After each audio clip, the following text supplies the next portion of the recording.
ہوں کہ وہ لوگ جو کسی کو تانا دیتے ہیں نا، یار داڑھی رکھ کے ایسا کام کر رہا ہے، یار امامہ پہن کے ایسا کام کر رہا ہے، تو میں کہتا ہوں بھائی داڑھی اور امامے کو کیوں بیچ میں لا رہے ہو؟ اگر دوسرا بندہ کر رہا ہے تو وہ بھی کلمہ پڑھ کے ایسا کام کر رہا ہے۔ وہ جو مسلمان ہے وہ سب کی ذمہ داری ہے کہ برے کاموں سے بچنا ہے، اور جس نے داڑھی شریف رکھی ہے، امامہ شریف پہنا ہے، اس پر تانا نہ کیا جائے، بلکہ اس برائی کو ختم کرنے کے لیے ایک اچھی حکمت کے ساتھ اس کو تعلیم دی جائے۔ اب اس سوال کو میں تھوڑا سا آپ کے چینج کر کے یوں کہتا ہوں، جی حضور۔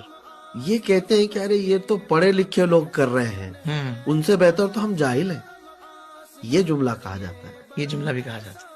یہ جملہ کہا جاتا ہے۔ اور پھر میں آپ کو یہاں بتاؤں کہ جاہل جب کوئی گناہ کرے، ہم جیسے لوگ کر لیں تو کوئی حرج نہیں، لیکن آپ جیسے لوگوں کو تو نہیں کرنا چاہیے۔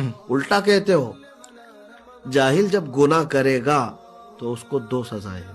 اچھا، ایک گناہ کی سزا اور ایک تو جاہل کیوں رہا، ہو تو نے علم حاصل کیوں نہیں کیا، ڈبل سزا ہے۔ ڈبل سزا ہے۔ اور جانکار تھا پھر بھی گناہ کیا ہے تو اس کو گناہ کی سزا ہوگی، علم تو حاصل کیا تھا، گناہ کی سزا ہے۔ اللہ تو جاہل تو یہاں جو چوڑے ہو کر کے بیٹھے ان کو تو ڈبل